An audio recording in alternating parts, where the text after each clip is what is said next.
किसी पुराने जमाने के छोटे से गांव में, जहां मिट्टी की सड़कें और कच्ची झोपड़ियां बस्ती की शान थीं, एक गरीब मजदूर का परिवार रहता था।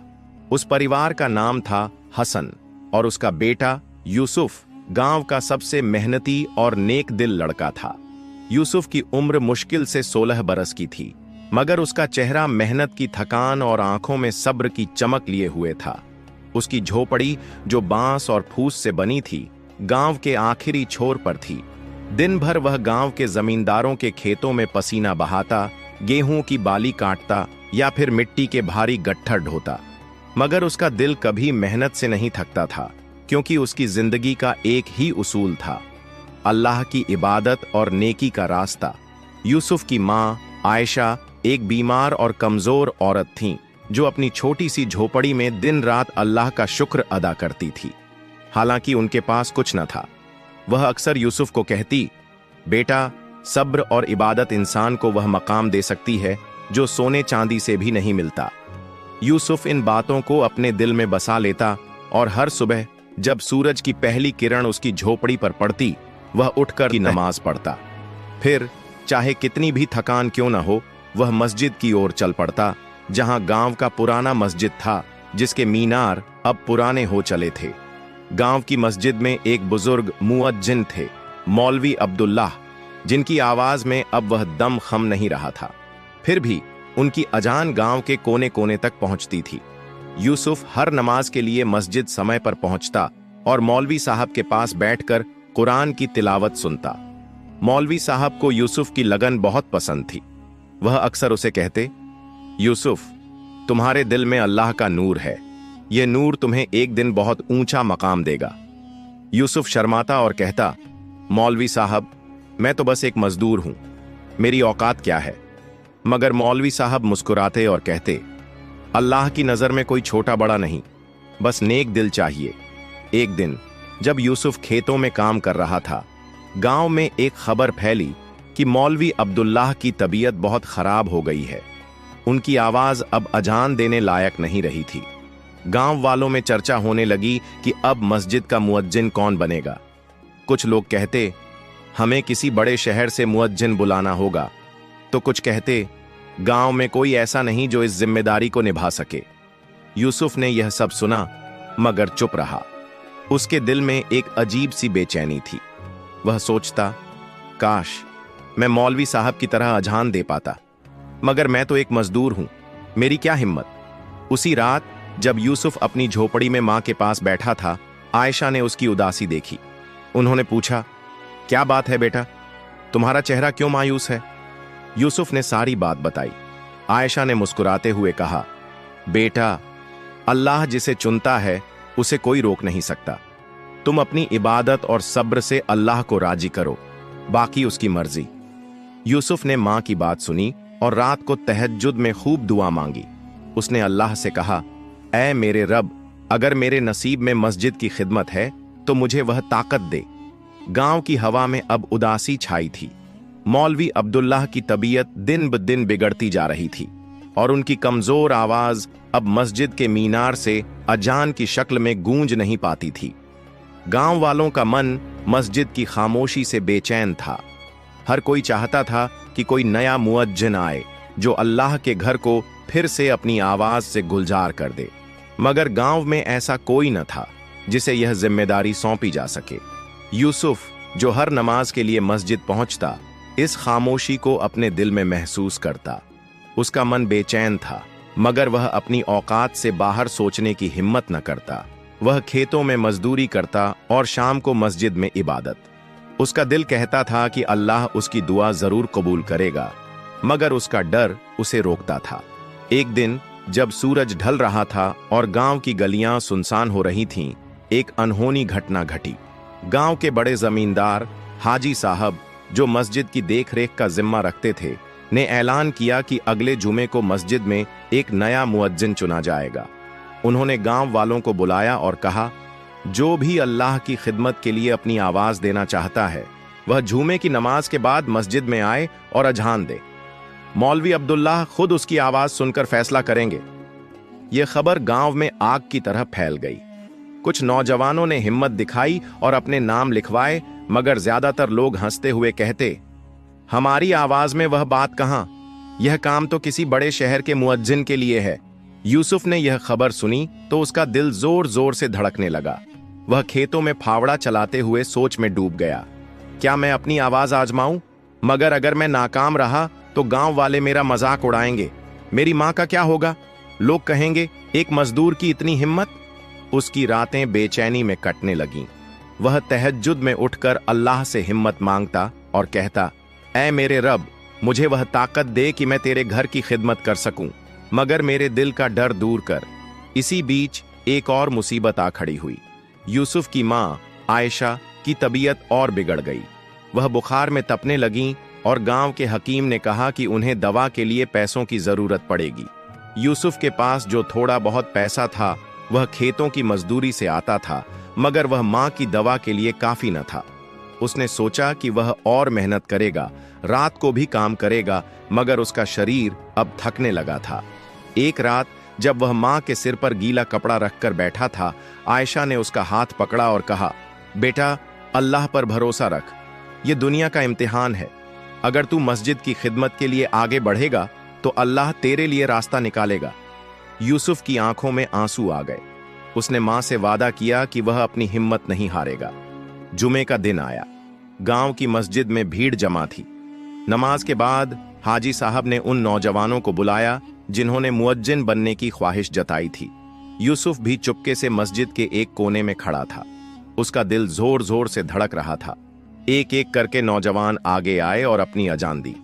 किसी की आवाज में मिठास थी मगर दम नहीं। किसी की आवाज ऊंची थी मगर उसमें वह जज्बा न था जो दिलों को छू ले। मौलवी अब्दुल्लाह, जो बीमार होने के बावजूद मस्जिद आए थे, चुपचाप सुन रहे थे। उनकी आंखें हर आवाज को परख रही थीं, मगर उनका चेहरा मायूस था। जब आखिरी नौजवान की अजान खत्म हुई, हाजी साहब ने पूछा, क्या कोई और है जो अपनी आवाज आजमाना चाहता है? मस्जिद में सन्नाटा छा गया। यूसुफ का दिल कह रहा था कि वह आगे बढ़े, मगर उसके पांव मानो जमीन में गड़ गए थे। तभी मौलवी अब्दुल्लाह की नजर यूसुफ पर पड़ी। उन्होंने कमजोर आवाज में कहा, यूसुफ बेटा, क्या तू नहीं आएगा? यह सुनकर गांव वालों में हलचल मच गई। कुछ लोग हंसने लगे और कहने लगे, यह मजदूर क्या अजान देगा? मगर मौलवी साहब की बात ने यूसुफ के दिल में हिम्मत भर दी। उसने एक गहरी सांस ली, अपने डर को अल्लाह के हवाले किया और मस्जिद के मीनार की ओर बढ़ गया। जुमे की नमाज के बाद मस्जिद में सन्नाटा था, मगर उस सन्नाटे में एक अजीब सी बेचैनी थी। गांव वाले यूसुफ को मीनार की ओर बढ़ते देख हैरान थे। कुछ के चेहरों पर हंसी थी, कुछ की आंखों में तंज। यह मजदूर जो दिन भर खेतों में पसीना बहाता है, क्या अजान देगा? ऐसी बातें गांव वालों की जुबान पर थीं, मगर यूसुफ का दिल अब डर से आजाद था। मौलवी अब्दुल्लाह की एक पुकार ने उसके अंदर की हिम्मत को जगा दिया था। उसने अपने रब पर भरोसा किया और मस्जिद के पुराने लकड़ी के मीनार की सीढ़ियां चढ़ने लगा। मीनार की सीढ़ियां टूटी फूटी थीं और हवा में पुरानी लकड़ी की महक थी। यूसुफ का दिल जोर जोर से धड़क रहा था, मगर उसने अपनी आंखें बंद कीं और अल्लाह का नाम लिया। जब वह मीनार के सबसे ऊंचे हिस्से पर पहुंचा तो उसने गांव को देखा। सूरज ढल चुका था और आसमान में मगरिब की लालिमा फैली थी। उसने एक गहरी सांस ली और अपने दिल से सारी दुनिया को निकाल दिया। फिर उसने अपनी आवाज को अल्लाह के हवाले किया और अजान शुरू की, अल्लाहू अकबर, अल्लाहू अकबर। यूसुफ की आवाज, जो पहले कभी किसी ने इतनी गहराई से नहीं सुनी थी, मस्जिद के मीनार से निकली और गांव की गलियों में गूंजने लगी। उसकी आवाज में एक अजीब सी मिठास थी, एक ऐसा जज्बा जो दिलों को छू लेता था। वह आवाज न तो बहुत ऊंची थी न बहुत तेज, मगर उसमें अल्लाह की इबादत का वह नूर था जो हर सुनने वाले के दिल में उतर गया। गांव की गलियां, जो अभी तक हंसी मजाक से भरी थीं, खामोश हो गईं। लोग अपने घरों से बाहर निकल आए, जैसे कोई जादू उन्हें मस्जिद की ओर खींच रहा हो। मस्जिद में बैठे मौलवी अब्दुल्लाह की आंखें नम हो गईं। उनकी कमजोर उंगलियां तस्बीह के दानों को थामे हुए थीं और उनके चेहरे पर एक सुकून भरी मुस्कान थी। हाजी साहब, जो अब तक सख्त मिजाज के लिए जाने जाते थे, भी चुपचाप यूसुफ की अजान सुन रहे थे। उनकी आंखों में एक अजीब सी चमक थी, जैसे उन्हें कुछ अनमोल मिल गया हो। जब यूसुफ ने अजहान पूरी की और ला इलाहा इल्लल्लाह कहा तो मस्जिद में एक गहरी खामोशी छा गई। फिर अचानक मौलवी अब्दुल्लाह ने अपनी कमजोर आवाज में कहा, सुभान अल्लाह। यह आवाज अल्लाह की रहमत है। गांव वालों का मिजाज अब बदल चुका था। जो लोग यूसुफ का मजाक उड़ा रहे थे वे अब शर्मिंदगी से सिर झुकाए खड़े थे। कुछ बुजुर्गों की आंखें नम थीं और कुछ नौजवानों के चेहरों पर हैरानी। हाजी साहब ने यूसुफ को पास बुलाया और कहा, बेटा, तुमने आज मस्जिद को फिर से जिंदा कर दिया। तेरी आवाज में वह नूर है जो अल्लाह के बंदों को इबादत की ओर बुलाता है। यूसुफ, जो अभी भी अपनी अजान के असर से हैरान था, ने सिर्फ सिर झुकाकर कहा, यह सब अल्लाह की मेहरबानी है हाजी साहब, मैं तो बस एक मजदूर हूं। मगर मौलवी अब्दुल्लाह ने उसे टोका और कहा, नहीं यूसुफ, तू मजदूर नहीं, अल्लाह का चुना हुआ बंदा है। तेरी मेहनत और सब्र ने तुझे यह मकाम दिया है। उस दिन मस्जिद में फैसला हुआ कि यूसुफ को कुछ और दिन अजहान देने का मौका दिया जाएगा, ताकि गांव वाले और मौलवी साहब उसकी काबिलियत को और परख सकें। यूसुफ के लिए यह एक बड़ा मौका था, मगर साथ ही एक बड़ा इम्तिहान भी। उसे अब हर नमाज के लिए मस्जिद में समय पर पहुंचना था और उसकी मजदूरी का काम भी चलता रहना था। उसी रात जब यूसुफ अपनी झोपड़ी में लौटा, उसने अपनी मां को सारी बात बताई। आयशा, जो बुखार में भी अल्लाह का शुक्र अदा करती थीं, ने यूसुफ का माथा चूमा और कहा, बेटा, यह अल्लाह की रहमत का पहला कदम है। अब तुझे और सब्र और इबादत से इस रास्ते पर चलना है। यूसुफ ने मां की बात को दिल में बसा लिया और तहज्जुद की नमाज में अल्लाह से और हिम्मत मांगी। यूसुफ की अजान ने गांव की मस्जिद को फिर से गुलजार कर दिया था। हर नमाज के वक्त उसकी आवाज गांव की गलियों में गूंजती और लोग अपने काम छोड़कर मस्जिद की ओर खींचे चले आते। उसकी आवाज में एक अजीब सी कशिश थी जो बच्चों से लेकर बुजुर्गों तक के दिलों को छू लेती थी। मगर यह नया मकाम यूसुफ के लिए जितना सुकून भरा था, उतना ही मुश्किलों से भरा भी। मस्जिद की खिदमत का जिम्मा लेने के साथ साथ उसकी जिंदगी में नई चुनौतियां आ खड़ी हुईं। यूसुफ को अब हर नमाज के लिए मस्जिद में समय पर पहुंचना था। फज्र की अजान से लेकर ईशा की नमाज तक उसे मस्जिद का ध्यान रखना पड़ता। मगर उसका मजदूरी का काम भी रुक नहीं सकता था, क्योंकि उसकी मां आयशा की दवा का खर्चा उसी से चलता था। सुबह तड़के वह फज्र की अजान देता, फिर खेतों में मजदूरी के लिए निकल पड़ता। दोपहर की जुहर और असर की नमाज के लिए वह खेतों से भागकर मस्जिद आता और फिर रात को मगरिब और ईशा की अजान के बाद ही घर लौटता। उसका शरीर थकान से चूर हो जाता, मगर उसका दिल अल्लाह की इबादत से भरा रहता। गांव वालों में अब यूसुफ की तारीफ होने लगी थी। कुछ लोग उसे मस्जिद का नन्हा सितारा कहने लगे, मगर हर तारीफ के साथ कुछ जलन भरी नजरें भी थीं। गांव के कुछ नौजवान जो खुद मुअज्जिन बनने की ख्वाहिश रखते थे, यूसुफ से चिढ़ने लगे। एक नौजवान रशीद, जो हाजी साहब का दूर का रिश्तेदार था, सबसे ज्यादा नाराज था। वह अक्सर अपने दोस्तों से कहता, यह यूसुफ एक मजदूर मस्जिद की जिम्मेदारी कैसे संभाल सकता है, उसकी औकात क्या है। रशीद ने ठान लिया कि वह यूसुफ को मुअज्जिन के मकाम से हटाने की कोशिश करेगा। एक दिन जब यूसुफ खेतों में काम कर रहा था, रशीद और उसके दोस्तों ने हाजी साहब के पास जाकर शिकायत की। उन्होंने कहा, हाजी साहब, यूसुफ मजदूरी में इतना व्यस्त रहता है कि वह मस्जिद की खिदमत ठीक से नहीं कर पाता। कई बार वह नमाज के वक्त देर से पहुंचता है। क्या ऐसा मुअज्जिन मस्जिद की शान के लायक है? हाजी साहब, जो यूसुफ की मेहनत और इबादत से प्रभावित थे, ने रशीद की बात सुनी, मगर कुछ बोले नहीं। उन्होंने सोचा कि वह खुद यूसुफ का इम्तिहान लेंगे। उसी रात हाजी साहब ने यूसुफ को मस्जिद में बुलाया। यूसुफ, जो ईशा की अजान देकर मस्जिद की सफाई कर रहा था, हाजी साहब के सामने सिर झुकाकर खड़ा हो गया। हाजी साहब ने सख्त लहजे में कहा, यूसुफ, मस्जिद की खिदमत कोई छोटा काम नहीं। अगर तू मजदूरी और इबादत को एक साथ नहीं संभाल सकता तो हमें कोई और मुअज्जिन ढूंढना होगा। मैं तुझे 3 दिन का वक्त देता हूं। अगर इन 3 दिनों में तू एक भी नमाज के लिए देर हुआ तो तुझे मुअज्जिन का काम छोड़ना होगा। यूसुफ का दिल धक से रह गया। उसने सिर झुकाकर कहा, हाजी साहब, मैं पूरी कोशिश करूंगा, अल्लाह मुझे हिम्मत देगा। यूसुफ के लिए यह सबसे मुश्किल इम्तिहान था। अगले दिन वह सुबह तड़के फज्र की अजान देने के बाद खेतों में गया, मगर उस दिन जमींदार ने उसे खेत के दूर के हिस्से में काम करने को कहा, जहां से मस्जिद तक पहुंचने में वक्त लगता था। यूसुफ ने पूरी मेहनत की, मगर जोहर की नमाज का वक्त करीब आ गया। वह खेत से भागा, मगर रास्ते में उसका पैर एक पत्थर से टकराया और वह गिर पड़ा। उसका घुटना छिल गया और उसकी चप्पल टूट गई। दर्द से कराहते हुए भी वह मस्जिद की ओर दौड़ा। जब वह मस्जिद पहुंचा तो जोहर की अजान का वक्त हो चुका था। उसने बिना रुके मीनार की सीढ़ियां चढ़ीं और अजान दी। गांव वालों ने उसकी आवाज सुनी, मगर हाजी साहब ने देख लिया कि यूसुफ कुछ पल देर से पहुंचा था। उस रात यूसुफ अपनी झोपड़ी में लौटा तो उसका दिल भारी था। उसने अपनी मां को सारी बात बताई। आयशा ने उसका हाथ थाम कर कहा, बेटा, अल्लाह का रास्ता आसान नहीं होता, यह तेरा सब्र का इम्तिहान है। अभी 2 दिन और हैं, तू हिम्मत मत हार।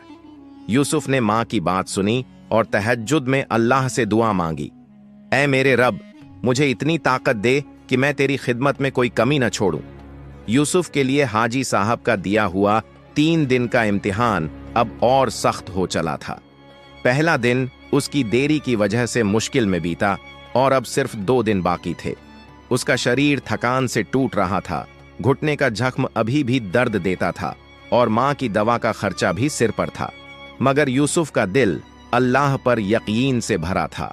उसने ठान लिया कि चाहे कुछ भी हो, वह मस्जिद की खिदमत में कोई कमी नहीं छोड़ेगा। अगले दिन यूसुफ ने सुबह तड़के फज्र की अजान दी। उसकी आवाज गांव की खामोश गलियों में गूंजी और मस्जिद में नमाजियों की तादाद बढ़ने लगी। लोग अब यूसुफ की अजान को सुनने के लिए खास तौर पर मस्जिद आने लगे थे, मगर खेतों का काम उसे छोड़ने नहीं देता था। उस दिन जमींदार ने उसे और सख्त काम दिया, खेत के एक हिस्से में पानी की नालियां खोदने का। यह काम इतना भारी था कि यूसुफ का पसीना मिट्टी से सन गया। जोहर की नमाज का वक्त करीब आया तो उसने जमींदार से इजाजत मांगी। जमींदार ने नाराजगी से कहा, अगर तू काम छोड़कर गया तो आज की मजदूरी नहीं मिलेगी। यूसुफ का दिल धक से रह गया। मां की दवा का खर्चा उसके दिमाग में था, मगर मस्जिद की जिम्मेदारी उससे भी बड़ी थी। उसने जमींदार को सिर झुकाकर कहा, मालिक, मुझे मस्जिद जाना ही होगा, अल्लाह मेरे लिए रास्ता निकालेगा। वह खेत से भागा और मस्जिद की ओर दौड़ा। इस बार उसने रास्ते में खूब सावधानी बरती ताकि फिर से न गिरे। पसीने से तरबतर, मगर वक्त पर वह मस्जिद पहुंचा और जोहर की अजान दी। उसकी आवाज में वही जज्बा था, वही नूर जो गांव वालों के दिलों को छू लेता था। हाजी साहब, जो चुपके से उसका इम्तिहान ले रहे थे, ने देखा कि यूसुफ ने इस बार कोई देरी नहीं की। उनकी सख्त आंखों में अब एक हल्की सी तारीफ की चमक थी। मगर मुश्किलें यहीं खत्म नहीं हुईं। रशीद और उसके दोस्तों ने अब एक नई चाल चली। उन्होंने गांव में अफवाह फैलाई कि यूसुफ मजदूरी के चक्कर में मस्जिद की सफाई और दूसरी जिम्मेदारियों को नजरअंदाज कर रहा है। यह बात कुछ गांव वालों के कानों तक पहुंची और लोग आपस में चर्चा करने लगे। रशीद ने मौका देखकर हाजी साहब के पास जाकर फिर शिकायत की, हाजी साहब, यूसुफ की अजान तो ठीक है, मगर वह मस्जिद की दूसरी खिदमत नहीं कर पाता। मस्जिद का मुअज्जिन सिर्फ अजान देने वाला नहीं, बल्कि अल्लाह के घर का रखवाला भी होता है। हाजी साहब ने यह बात सुनी और फैसला किया कि वह यूसुफ को एक आखिरी इम्तिहान देंगे। उसी दिन हाजी साहब ने यूसुफ को बुलाया और कहा, यूसुफ, कल मस्जिद में एक बड़ा जलसा होने वाला है। गांव के बड़े बड़े लोग और पड़ोस के गांवों के मौलवी साहबान आएंगे। तुझे मस्जिद की सारी जिम्मेदारी संभालनी होगी। अजान देना, मस्जिद की सफाई करना, मेहमानों की खिदमत करना। अगर तू यह सब बखूबी कर पाया तो मैं तुझे मस्जिद का पक्का मुअज्जिन बनाऊंगा। यूसुफ ने सिर झुकाकर हामी भरी, मगर उसका दिल जानता था कि यह काम आसान नहीं होगा। उस रात यूसुफ अपनी झोपड़ी में लौटा तो मां की तबीयत और बिगड़ गई थी। हकीम ने कहा कि अब दवा के लिए और पैसों की जरूरत है। यूसुफ के पास जो थोड़ा बहुत पैसा था वह मां की पुरानी दवाओं में खर्च हो चुका था। उसने मां को तसल्ली दी और कहा, अम्मी, आप फिक्र न करें, अल्लाह सब ठीक करेगा। मगर उसका दिल भारी था।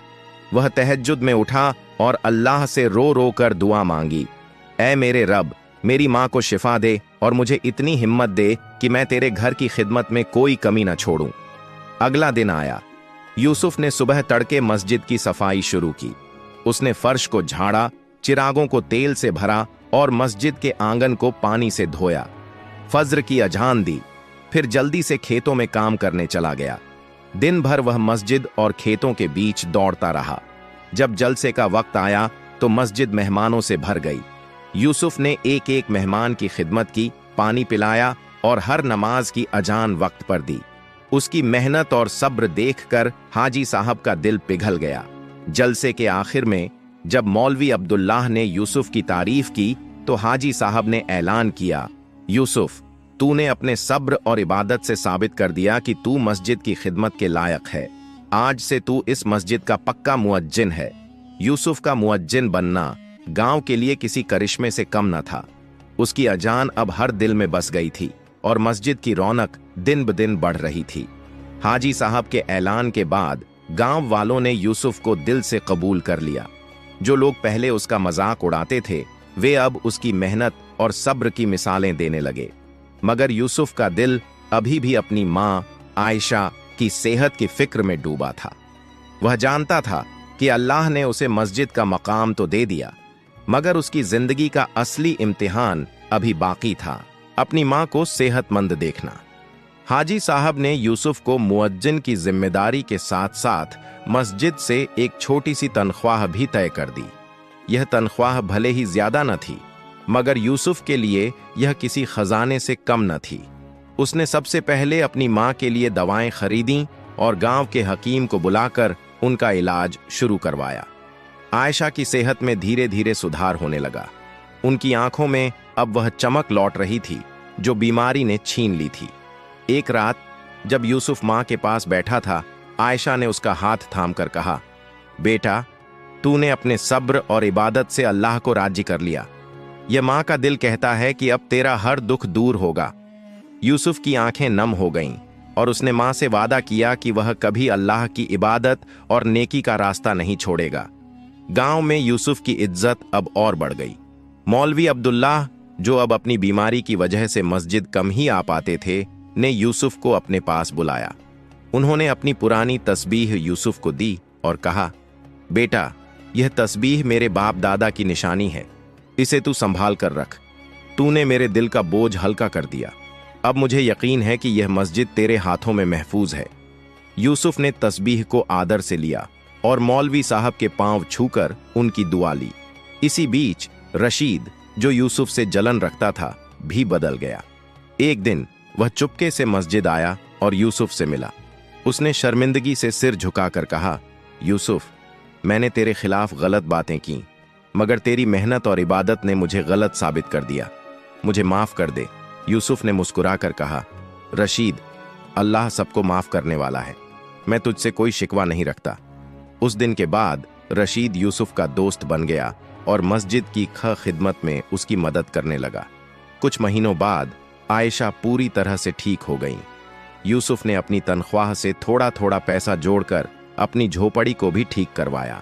अब वह फूस की जगह पक्की दीवारों वाली झोपड़ी थी जिसमें बारिश का पानी नहीं टपकता था। गांव वाले अब यूसुफ को सिर्फ मुअज्जिन के तौर पर ही नहीं, बल्कि एक नेक और मेहनती इंसान के तौर पर भी देखते थे।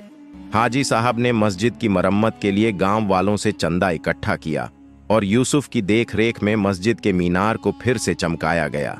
एक दिन जब यूसुफ फज्र की अजान दे रहा था तो सूरज की पहली किरण मस्जिद के मीनार पर पड़ी। उसकी आवाज गांव की गलियों से होते हुए दूर दूर तक फैल रही थी। गांव वाले मस्जिद में जमा हो रहे थे और उनकी आंखों में सुकून था। यूसुफ ने अजान पूरी की और मस्जिद के आंगन में खड़ा होकर अल्लाह का शुक्र अदा किया। उसने अपनी झोपड़ी से मस्जिद तक का सफर तय किया था, सब्र, इबादत और अल्लाह की रहमत के दम पर। उसका दिल अब सुकून से भरा था, क्योंकि वह जानता था कि अल्लाह ने उसकी हर दुआ कबूल की।